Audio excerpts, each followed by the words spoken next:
Hello and welcome to Ramblings of a 42-Year-Old Man. Chris Smith here with you today. And we're going to talk about the newly released movie, the Stephen King adaptation, The Boogeyman, which was just released last Friday, June 2nd, yes, of this year. And we'll just do a quick little talk about it and then give my thoughts about it. So, again, Stephen King adaptation. This has been adapted by director Rob Savage. He's best known back during the quarantine era back in 2020. He did a movie called Host that involved a group of girls on Zoom or Skype, or however it was that they were FaceTiming at that point, holding kind of like a seance, and then a lot of haunted stuff happens. This whole movie is told through phone cameras or computer cameras, just like this. And really great movie, really intense, really scary, really well done job, and one of the few things that we got that was kind of new and timely during the pandemic, So he followed that up with another kind of found footage movie called Dash Cam. That is exactly what it says. It's a camera footage from a car. This one was not as well received. Even by me, I did not like it as much. The story itself isn't bad, but oh my god, the lead character was horrible. Just off the chain annoying, and it's really hard to just watch that person for 80 minutes, unfortunately. I think there was a story choice. The character was made to be that way. It was not a character you really wanted to spend that much time with, unfortunately. But again, the scares were there. The horror was there. So really, he's done 2 for 2 when it comes to making really solid, scary movies. So coming into The Boogeyman, you got a Stephen King short story that you're adapting. One of his, maybe not better ones, but definitely, one of his scarier ones is from one of his early short story collections where all the stories were good. But yeah, so this is adapted by him. It stars Sophie Thatcher is kind of the main girl of the movie. Now, she has been known quite well on Yellow Jackets, the Showtime TV show. I really want to catch that. I have not had a chance to yet. I don't have Showtime myself, and I'm just trying to find a way to be able to watch it, and I haven't kind of crossed it just yet. But she was very well received on that show, and I think she does a really good, solid job here as our heroine. And she's kind of got a family drama backstory, because this is kind of following the shoes of like the Babadook or the Witch and movies like that. There's a lot of family trauma that goes into this movie, and she does a good job kind of bearing the weight of that as she's going through the movie. And I forgot to mention the writers of this. You will recognize this name if you've been watching my videos. So we have Scott Beck and Brian Woods. They had written A Quiet Place, John Krasinski's A Quiet Place movie a few years ago, and we have spoken about both of their movies, Haunt and 65, which they both wrote and directed both of those movies. Here they're taking writing duties for The Boogeyman, and honestly, it's kind of funny because they're writing this. I don't think they have a whole lot of input in the creative choices of it, but the monster in this reminds me quite a bit of the monster in The Quiet Place as well. It's kind of funny.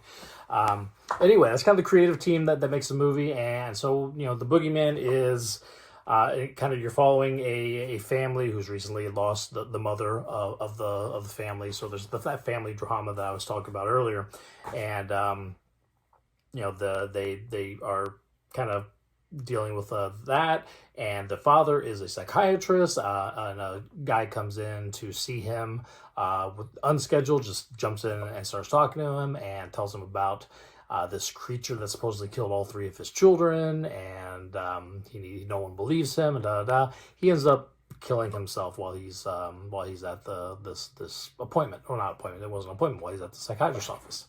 And somehow this curse or this creature or whatever it is that's latched onto him is now latching onto this family.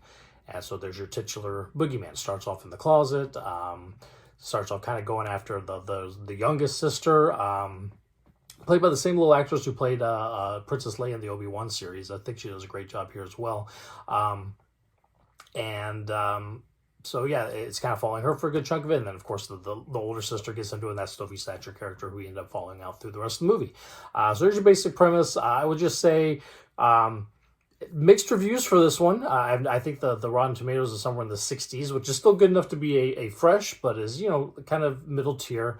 And I think for me, I'm kind of, I don't necessarily think, I think it's a good movie. I don't think it's a great movie, but I do think the scares are there. The sound design is great. Now, my theater had the sound like kicked up like to infinity. I don't know. I was getting blasted out of my seat a couple times, but the creature sound effects and the jump scare effects that they have were all solid. This is probably between this and Evil Dead Rise, one of the scariest movies I've seen so far this year.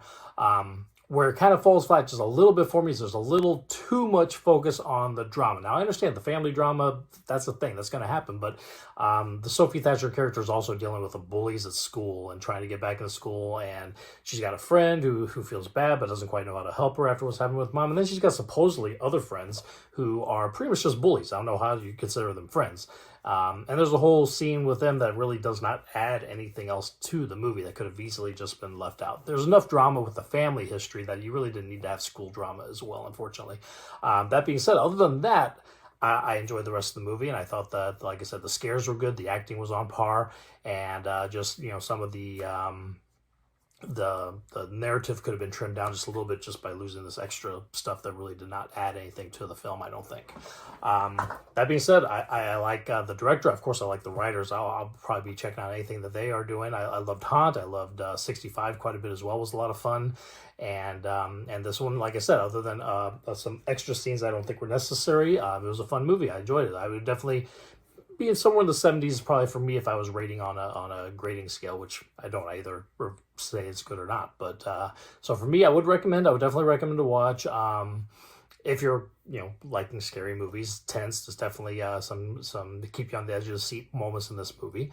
But yeah, it's not the best Stephen King adaptation by a mile, but it's solid. And honestly, up until recently when the It movies came out, we really did not have that many solid Stephen King adaptations. And now we're getting a little spoiled. The first It movie was amazing. The second movie was okay too, but it was better than a lot of this dreck we got in the 90s and the 2000s. Doctor Sleep is one of my favorite movies ever. I think that has a lot to do with Mike Flanagan as well, but we'll get into him one day as we're talking about Mike Flanagan movies. But yeah, we've gotten to where a Stephen King movie is good, and even if it's just good and not great, that's good too. That's better than we've had. We used to just get trash Stephen King movies every other year, so it's good to have solid ones.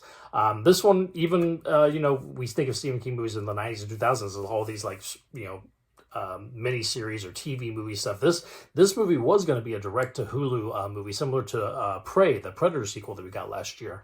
But it did so well at its test screening that they decided to make a theatrical release. I'm glad they did. More horror movies in theaters. I'm always for that, And yeah, this is a solid one. This is just, movies don't have to be great or awful. There's good, there's middle, and then this is right there. This is a fun movie to watch. It's not going to blow anybody away, but I definitely enjoyed it, and I think anybody that likes horror movies would enjoy it as well. So there's my recommendation.